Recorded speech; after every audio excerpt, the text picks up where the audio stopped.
Então, hoje nós vamos andar um pouco, na palavra, e vamos começar com João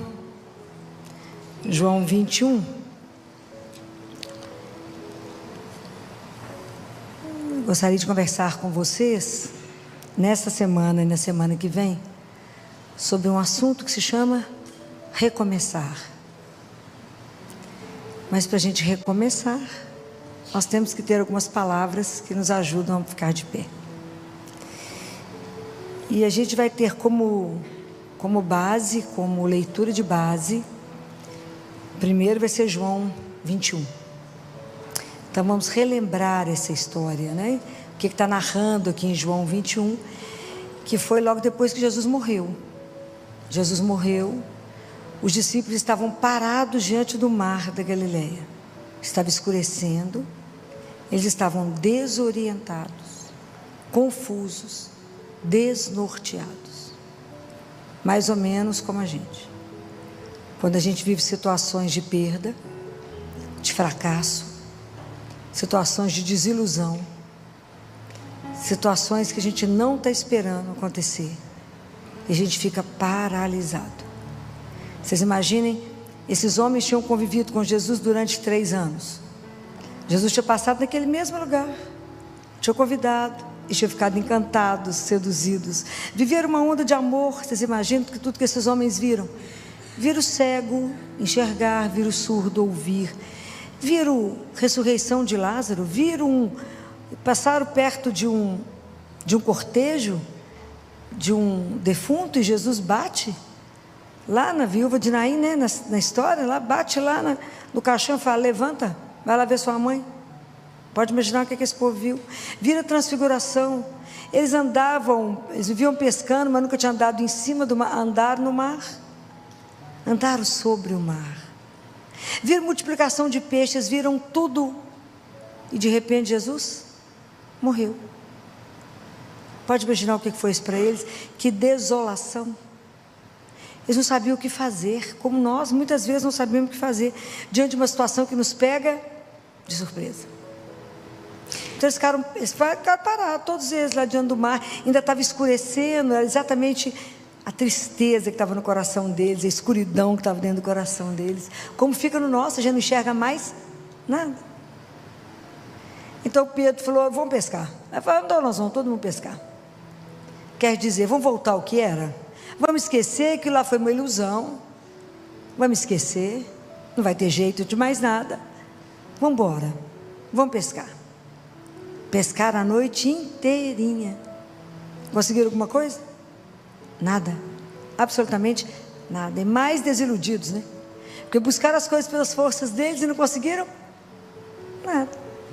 Aí quando está amanhecendo, tem um homem parado lá na margem do mar, da praia. Tem um homem paradinho lá. Aí o sol já está nascendo, né? Porque é Jesus, né? Quando Jesus chega na nossa vida, a escuridão acaba. Aí chega a luz. Aí Jesus chega e fala, grita de lá: moço, tem alguma coisa para comer? Tem um peixe. Eles falaram: não pescamos nada. A noite inteira, não conseguimos nada. É da mesma forma como Jesus chega na nossa vida, às vezes diante de uma situação tão difícil. Ele chega através do rosto de um amigo e fala: tem uma coisinha para comer? Quem sabe um cafezinho para a gente tomar? É assim.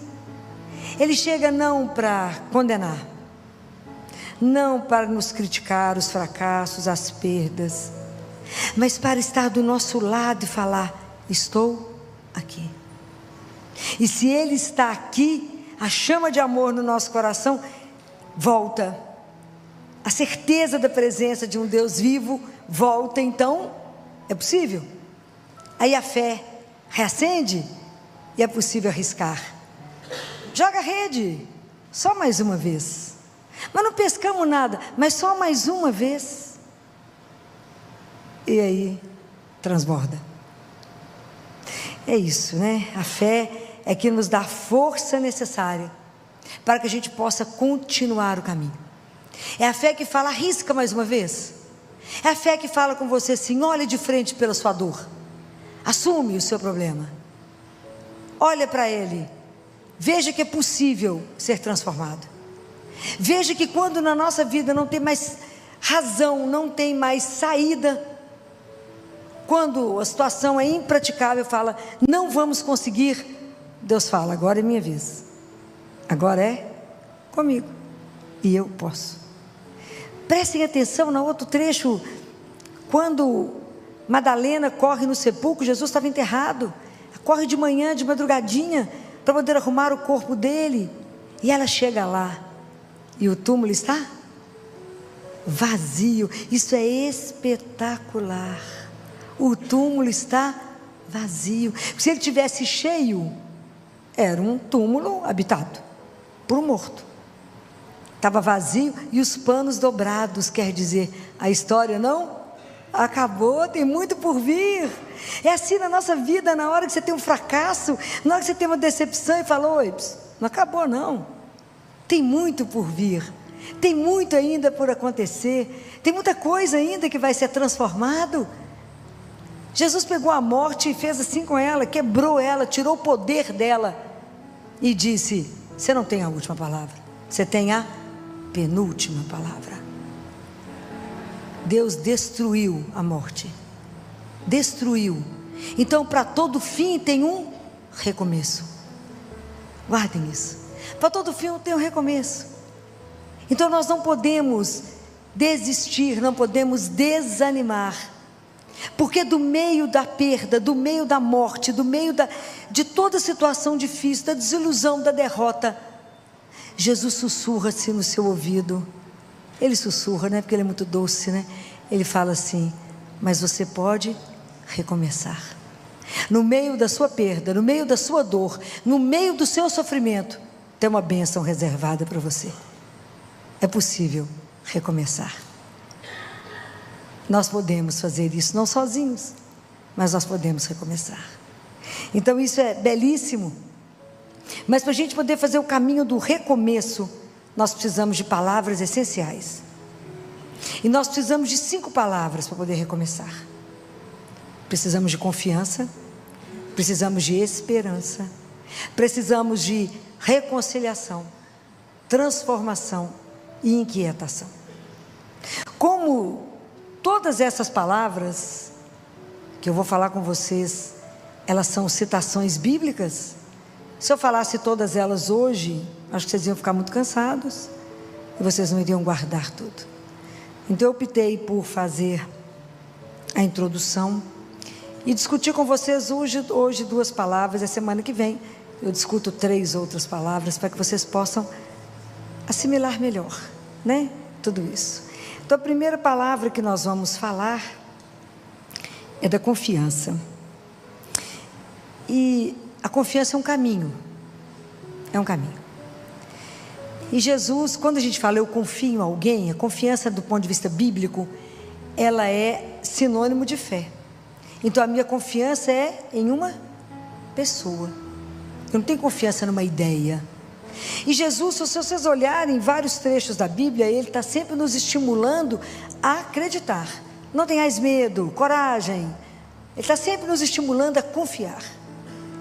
Mas eu escolhi um trecho bíblico para que a gente pudesse ter como modelo trabalhar esse texto da confiança. E esse texto da confiança está também em João, só que no capítulo 1, no versículo 47, que é quando Filipe vai encontrar Natanael. Lembram disso? Filipe já tinha conhecido Jesus, já tinha se convertido, já foi uma conversão mais fácil. Aí ele vê Natanael lá debaixo de uma figueira, ele vai lá atrás de Natanael, cutuca Natanael, fala: encontramos aquele de quem escreveram Moisés na lei e os profetas, Jesus, o filho de José, de Nazaré. Perguntou-lhe Natanael: de Nazaré pode sair algo de bom? Filipe lhe disse: vem e vê. Jesus viu Natanael vindo até ele e disse a seu respeito: eis verdadeiramente um israelita em quem não há fraude. Natanael lhe disse: de onde me conheces? Respondeu-lhe Jesus: antes que Filipe te chamasse, eu te vi enquanto estavas sob a figueira. Então Natanael exclamou: Rabi, tu és o Filho de Deus, tu és o rei de Israel. Jesus lhe respondeu: crês só porque te disse, eu te vi sob a figueira? Verá coisas maiores do que essas. E lhe disse: em verdade vos digo, vereis o céu aberto e os anjos de Deus subindo e descendo sobre o Filho do Homem. Palavra da salvação. Então, esse trecho aqui, a confiança, ela vai sendo uma construção. Quando Filipe chama Natanael, a primeira atitude de Natanael é de sarcasmo e de incredulidade. Ele fala: mas de Nazaré tem alguma coisa que presta? De preconceito. E todas as vezes que a gente estabelecer preconceito na nossa vida, nós não vamos conseguir caminhar, porque o preconceito ele vai nos deixar paralisados. A gente não consegue desbloquear para ver além de. Então, mas Natanael, apesar do preconceito, ele foi, né? Falou: então, vinde ver e veja. Quando ele pergunta: de Nazaré pode sair algo de bom? Todos nós temos dentro de nós uma Nazaré, um lugar que a gente desconfia, porque Jesus sempre nos surpreende. A gente nunca imagina que Deus vai nos falar através daquilo que a gente não quer ver em nós. Tem coisas em nós que a gente quer esconder, não quer que ninguém conheça, e é de lá que Jesus quer nos chamar. Então, será que pode sair algo de bom do meu pecado? Será que pode sair algo de bom da minha fragilidade, da minha miséria? Será que pode sair algo de bom dessa situação cotidiana que eu não dou conta de viver? Será que pode sair algo de bom quando eu faço um propósito e eu não consigo cumprir? Será que Deus pode querer falar comigo através de Nazaré? Nazaré que habita em mim? Do que Ele quer nesse momento me chamar? Dentro da minha desilusão, dentro do meu fracasso, dentro da minha tristeza, dentro da minha perda, dentro desse lugar que habita em mim, pode algo ser transformado? Será que de lá Deus pode me chamar? É claro que pode, porque a raiz está um tiquinho na frente. Quando Jesus fala, o Filipe quebrou o preconceito, o Filipe foi lá ver, ele aceitou o desafio. Mas quando ele viu Jesus e que Jesus falou com ele, você é um israelita em quem não tem fraude, ele falou: de onde você me conhece? Essa é a raiz da nossa espiritualidade. Isso que eu quero que vocês tenham gravado no coração de vocês. De onde você me conhece? Imagina, ele chega num lugar aonde ele não sabe quem é Jesus. Ele estava quieto estudando a palavra de Deus. Vem Filipe, incomoda ele, fala: vamos lá. Porque na verdade nós só conhecemos Jesus porque alguém nos contou sobre ele, ok? A nossa conversão não é algo inédito no mundo. Nós fazemos parte de um rio, de um grupo, de uma tradição. Alguém nos apresentou Jesus e nós apresentamos Jesus para alguém. Nós fazemos parte de um grupo que crê. Então a nossa conversão não é nada inédito, não é? Alguém te apresentou, alguém também te incomodou para poder falar dele, mas ele aceitou. Vocês imaginam, ele chegou diante de alguém que seria desconhecido e Jesus fala com ele: eu te conheço. Pois é, essa é a raiz da nossa espiritualidade, essa tem que ser o centro. Nós temos que ter a consciência que cada um de nós é conhecido por Deus. Deus te conhece antes da criação do mundo. Todos os fios de cabelo da sua cabeça estão contados por Ele. Só Ele sabe quantos fios de cabelo. Não adianta falar: mas eu tenho luzes. Ele também sabe quantos são louros, quantos são pretos. Ele sabe tudo. Só Ele sabe. Ele te fez antes da criação do mundo. Vocês têm que ter isso na cabeça. Deus me criou por amor. Então Ele me conhece, Ele me ama, Ele sabe quem eu sou.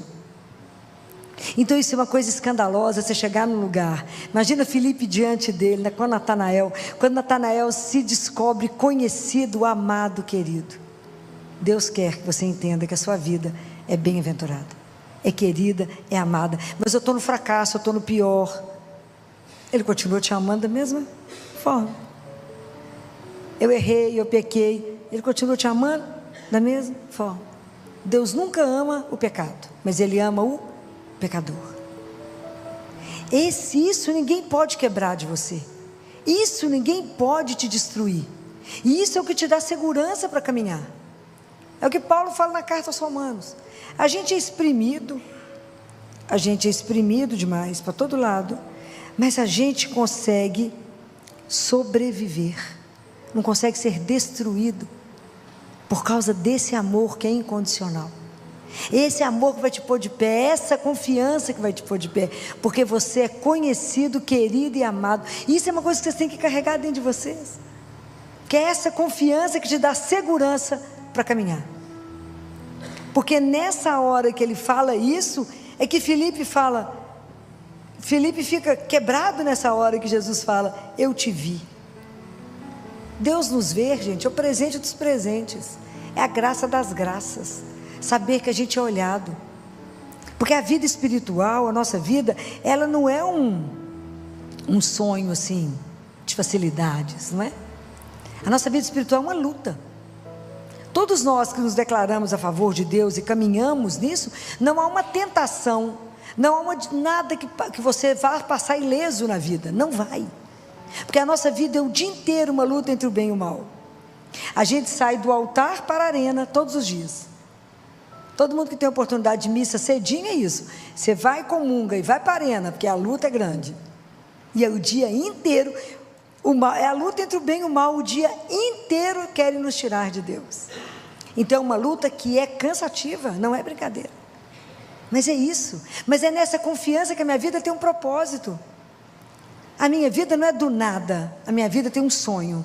Eu fui sonhado, desejado, querido. Então independente do que eu estou passando nesse momento, eu vou continuar, porque tem um propósito, a minha vida não acabou. Mas eu perdi aquele que eu amo, mas se tivesse ido junto, acabou a missão dele, não acabou a sua.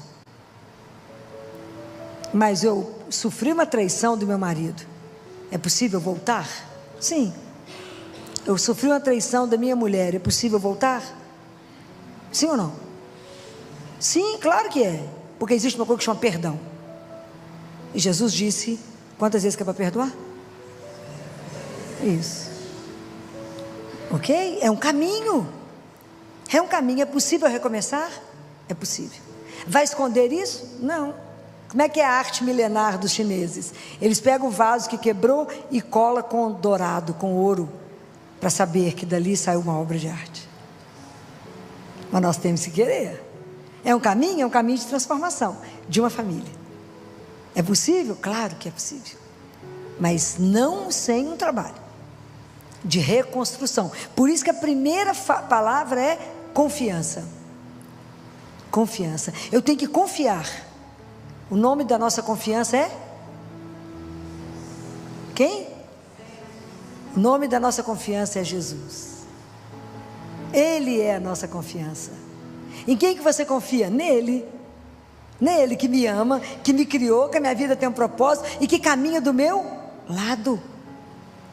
Sábado nós lemos na missa, sábado o salmo responsorial era o Benedictus. Lembra do que eu estou falando? Estou falando quando João nasce, a língua dele se solta e ele canta o Benedictus. E ele fala que quando a gente estiver liberto do mal, a gente consiga caminhar na presença de Deus vivo. Isso é uma coisa de louco. Em santidade e justiça, todos os momentos da nossa vida. É essa consciência de que eu caminho na presença de alguém que não falha, de alguém que me ama acima de qualquer coisa. Então eu posso confiar.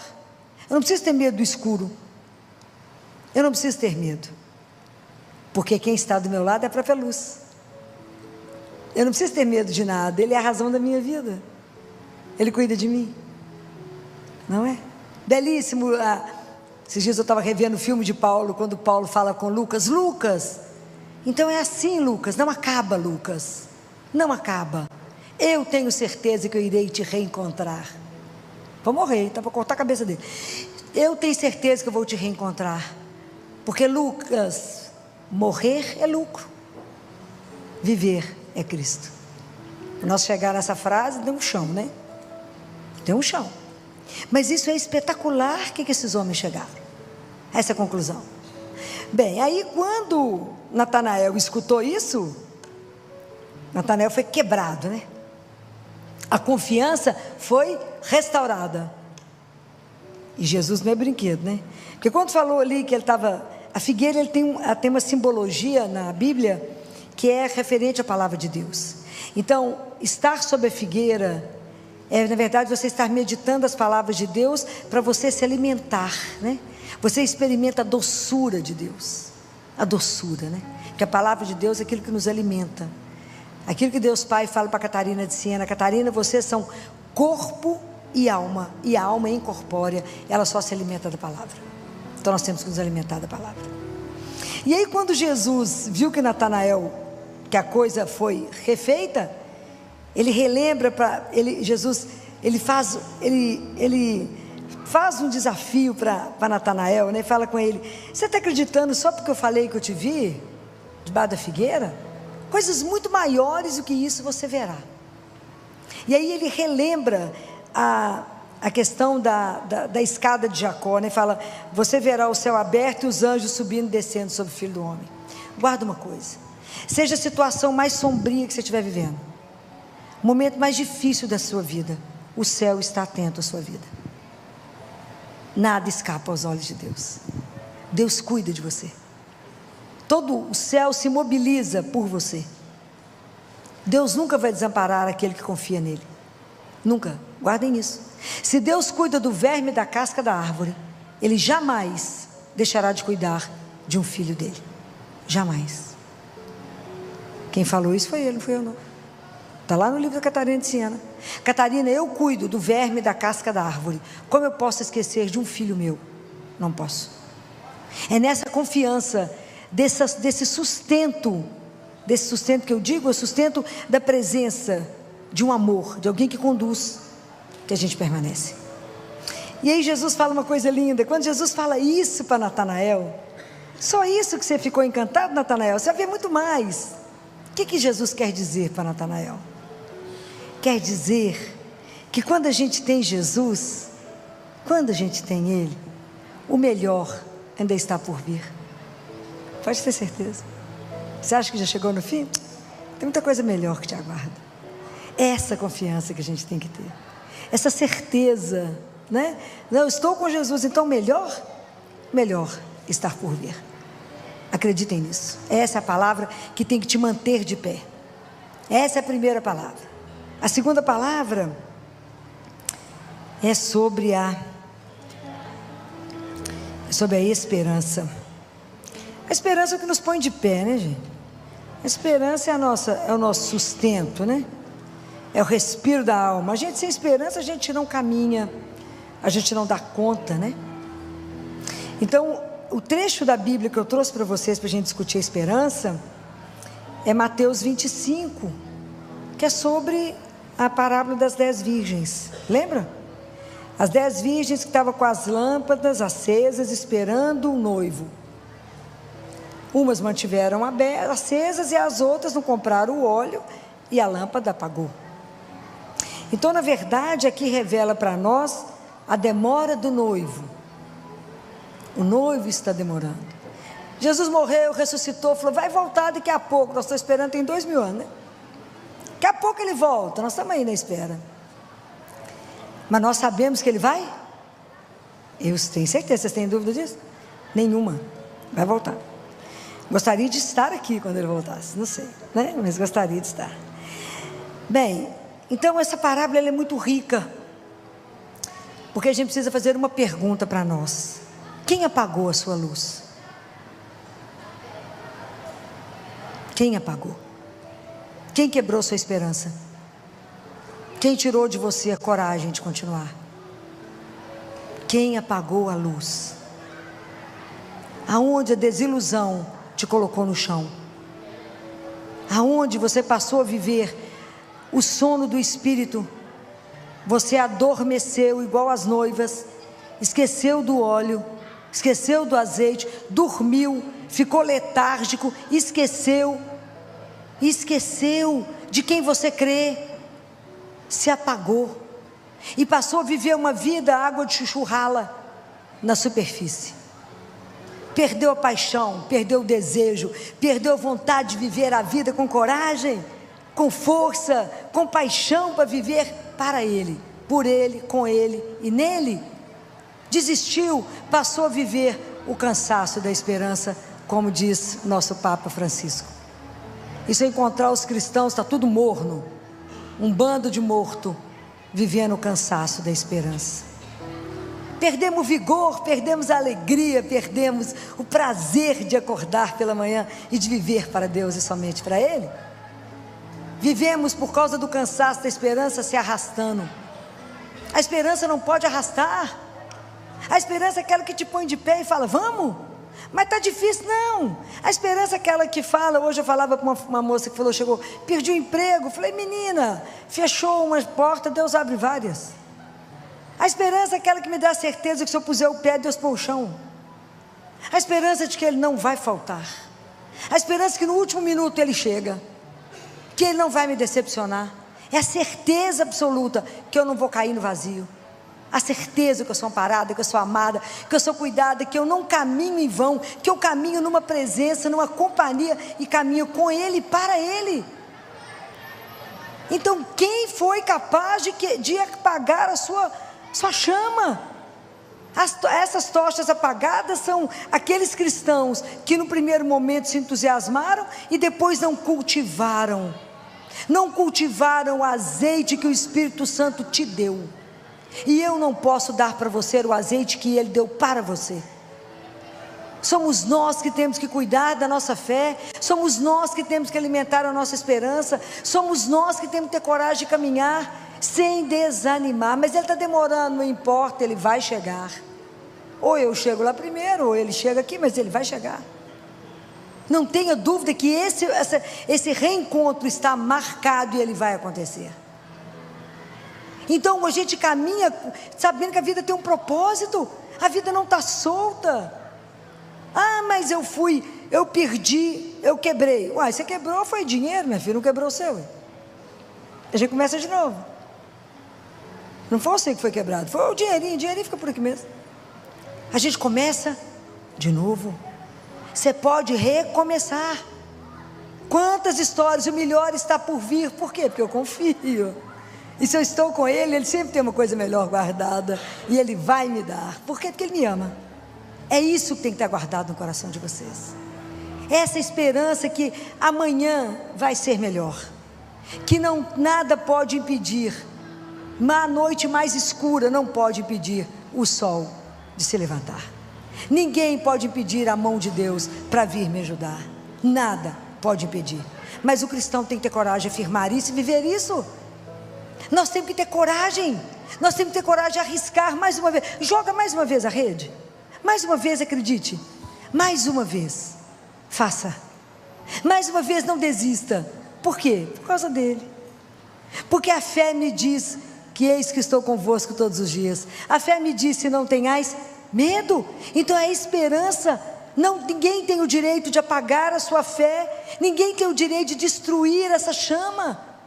Ninguém tem direito de colocar você no chão. Levanta. Não é uma traição que te põe no chão. Levanta. Não é um fracasso profissional que te põe no chão. De pé. A gente recomeça. Não é porque eu fui traída, não é porque eu fui trocada de emprego, não é porque eu fui despedido hoje, que eu vou ficar sentado olhando a vida passar. Porque nós temos duas opções: ou sentamos e viramos derrotista, passa a mão no passado, fala, ia ser assim. Mentira, nem ia acontecer nada que você pensou. Às vezes Deus fez muito melhor tirando essas coisas de você. O dia que a gente entender esse amor, cada coisa que a gente perder, a gente vai falar com Ele: obrigado, viu, querido, porque de alguma você está me livrando.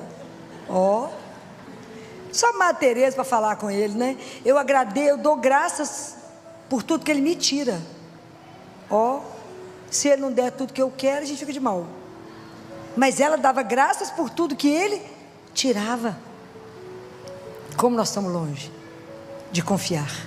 Como estamos longe de colocar nossa esperança nesse Deus que nunca dorme, que não falta, que vai nos dar muito além do que a gente pensou. O melhor está por vir. O melhor está por vir. Por quê? Porque Ele me ama. Então Ele está reservando algo muito melhor. Mas Ele espera que eu tenha coragem. Olha para frente, a fé te faz enfrentar o problema. Olha nos olhos do problema e fala: você não me destrói. Você não tem poder para isso. Eu sou um vaso de barro. O vaso pode quebrar, mas não sou destruída, porque Deus não permite. Compreendem? Ninguém pode nos destruir. Pode matar o corpo, mas não matar a alma. Eu tenho que ter medo de quem mata a alma, mas matar o corpo, ninguém mata. Compreendem? Nós temos que manter a nossa chama acesa. É isso aqui que está escrito, o dia que vocês quiserem ler sobre isso, na segunda carta de Coríntios, no capítulo 4, que fala... nós somos atribulados o dia inteiro, mas a gente não é esmagado. A gente é colocado em extrema dificuldade, mas a gente não é vencido por causa dele. Essa fé que tem que abalar o inferno, que nós temos que ter. Nós temos que ser cristão baseado numa verdade, que Jesus é real, ele não é uma ideia. Ele é vivo. Nós temos o privilégio. Vocês receberam Jesus vivo hoje? Está com problema aonde? Qual é a dificuldade da sua vida e que ele não pode resolver? Nós somos mole demais porque queremos pouco demais. A nossa fé é muito frágil, qualquer vento apaga. Quem apagou a sua luz não pode apagar. Acenda essa chama, levanta, fica de pé, se arrume. Fala: eu sou filha do Altíssimo, eu não me arrasto. Eu não me arrasto, Ele tem o melhor para mim. Se ainda não chegou é porque não está na hora. Chegará. Quem te garante isso? O amor que Ele tem por mim. É assim que a gente caminha, como filho amado, porque não é qualquer filho. Um Deus que eu vou aqui no Santíssimo e falo com Ele, e Ele resolve, Ele restaura. A gente chega aqui destruído, Ele te põe de pé. Você chega doente, Ele te fala: te curo. Que dia teremos essa fé? Larga de moleza. As situações difíceis não podem nos colocar no chão. Não podemos ser vítima. Nós somos donos da nossa história. Pega a rédea da sua vida, levanta e fala: vou mudar a minha história. Sozinha? Nunca. Com Ele. Mas com Ele quem te segura? Ninguém. É isso que vocês têm que ter coragem. Tem dificuldade? Que bom que tem dificuldade. A gente vai dar conta tudo para Ele. Fala: pera que eu resolvo para você. A gente fica mal acostumado. Bom menino mimado. Fala: também vou lá contar para meu pai. Ele vai resolver. Mas a gente tem que ter essa confiança de criança. Não tente resolver as coisas pela sua mão. Senhor, eu estou sofrendo. Eu sei, eu estou vendo, mas eu estou aqui. Eu sou o bálsamo. Eu posso melhorar a sua vida. Eu posso, confia em mim. Falo: mais ou menos. Então confia, treina mais um tiquinho. Confia, entrega. Se abandona e eu farei o resto. Como nós somos, como temos dificuldade para isso. Como temos dificuldade de se lançar. Como temos dificuldade de acreditar naquilo que eu não vejo, não é? Como eu tenho dificuldade, Jesus fala, já nem sei onde eu estava lendo, porque é tanta coisa que eu leio ao mesmo tempo, que às vezes eu não guardo. Mas ele estava falando, eu acho que foi para a irmã Maria Amália. O livro dela é belíssimo. Aquela freira de Campinas, 1900 e... esqueci, acho que é 39. Que a Nossa Senhora contou eles contaram sobre as lágrimas de Nossa Senhora. É lindo, aquela mulher teve todos os estigmas de Jesus, aquela freira, inclusive dos joelhos, onde Jesus caiu, machucou, ela teve todos, foi uma freira de Campinas. E as conversas dela com Jesus é de morrer. Eu já fechei o livro 10 vezes, que eu não dou conta de guardar tudo, e tem umas partes que é muito difícil, falei: vou fechar. Difícil, vou pensar sobre o assunto, que é muito difícil. Mas ele fala, sabe aonde mais eu sofro? Ele fala: na hora da missa. Vocês têm ideia? Qual é o horário que ele mais sofre na missa? Essa palavra é dele, não é minha não. Tem ideia? Arrisca? Na hora da Eucaristia, porque meus filhos não acreditam que eu estou ali. Eu vou cheio de graça, cheio de coisa para derramar, mas o coração é tão duro que eu não tenho como deixar. Pensem nisso. E fala: uma mãe não faz qualquer coisa por um filho, por amor. Eu, por amor, faço o que eu quiser. Eu posso ficar escondido num pão. É por amor, eu posso. E eu sou o Todo-Poderoso. Eu posso ficar ali preso no sacrário por amor. Olha que vocês olharam no sacrário e falam: ele está preso ali por amor a mim, para ser a minha força, o meu sustento, a minha esperança, a minha confiança. Eu chego aqui destruído, vou lá, falo com ele, sai daqui bem, ótimo. Ele permaneceu, que se ele não ficasse, a gente não conseguiria ficar de pé. Compreendem? Então o nome da nossa esperança é um só. É Jesus. Não é otimismo. A esperança do cristão não é otimismo que as coisas vão bem. É além, muito além. A nossa esperança tem um nome, chama Jesus. O nome mais doce, né? A gente até estremece quando fala esse nome, porque é doce. É Jesus. Ele é a minha esperança. Com Ele vai dar o que errado? Nada. E vocês têm que ter coragem de dizer isso com todas as letras. Nada dará errado por causa do amor. Guardem isso. Mas o amor ele tem só por causa de você? Não. Cada um é filho único dele. Guardem isso. A hora que for comungar, a oração de São Tomás de Aquino vai nos ajudar a quebrar o nosso coração, para poder recebê-lo com a dignidade, com a pureza que a gente precisa receber. Estamos recebendo o Rei dos Reis, o Senhor da nossa história. Pensa bem, Ele nos criou e veio nos alimentar. Tem um santo que fala que depois que a gente comunga, a gente é igual o dragão, solta um fogo. Se acreditássemos, né? E põe fogo no mundo sozinho, mas não acreditamos. A gente entra morto e sai carregado. Família, você estava na missa? Não pode, minha filha, não foi na mesma que eu fui, não. Alguma coisa errada. Como que alguém pode sair pior do que chegou? Não pode. Essa é a hora que ele mais sofre, todos os dias, pela nossa indiferença. Que é como se a gente entrasse e saísse, não. Recebêssemos o Senhor, não acreditássemos. É claro que é um mistério, não precisa querer explicar, porque a gente não vai conseguir explicar, mas a gente acolhe na nossa miséria e fala: eu creio, Senhor, mas aumenta a minha fé. Então, recomeçar, transformar a nossa história, viver uma outra história, escrever um outro capítulo. Fala: até aqui eu caminhei desse jeito, agora eu tomo a rédea da minha vida, pego a minha história e falo: sou uma filha amada, não vou viver nisso que eu estava vivendo. A partir de agora, a minha história tem um outro enredo que eu vou escrever. Como você vai fazer isso? É com Ele, é com Jesus, que vou perguntar a Ele: como é que o Senhor me vê hoje? Como é que o Senhor me deseja hoje? Como é que o Senhor me sonha hoje? Me ajuda a construir e escrever a minha história com o seu olhar, com o seu desejo, porque eu sei que é uma história de final feliz, porque o Senhor jamais sonharia algo de errado para mim. O Senhor jamais ia me colocar numa fria. O Senhor jamais ia escolher algo ruim para mim. Se eu estou sofrendo é por causa do meu pecado, que eu escolhi errado e não te pedi opinião. Mas agora eu quero começar de novo. Então vamos zerar? Vamos zerar. Eu vou lá, confesso, e a partir de agora eu começo uma nova história. Então nós vamos recomeçar? Vamos. Hoje vocês vão pensar essa semana, aonde vocês estão colocando a confiança de vocês e aonde está a esperança de vocês. A sua mudança de história está na sua mão. Você pode recomeçar. Você é capaz de escrever uma outra história de sucesso, de alegria, uma história onde você pode revelar esse Deus de um poder extraordinário que transforma a nossa miséria numa obra de arte. Está na mão de quem fazer isso? Na sua mão.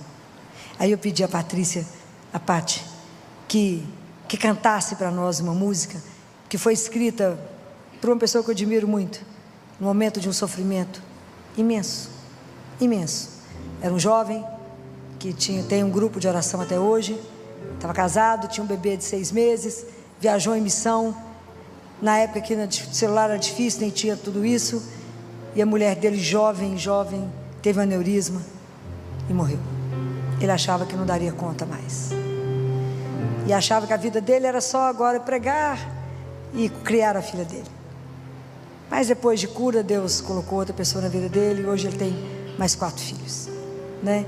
E hoje ele com ela tem um trabalho belíssimo de missão, e ele escreveu essa letra dessa música. Eu quero que vocês cantem ela com força, com coragem, porque vocês não podem sair daqui do mesmo jeito que vocês chegaram.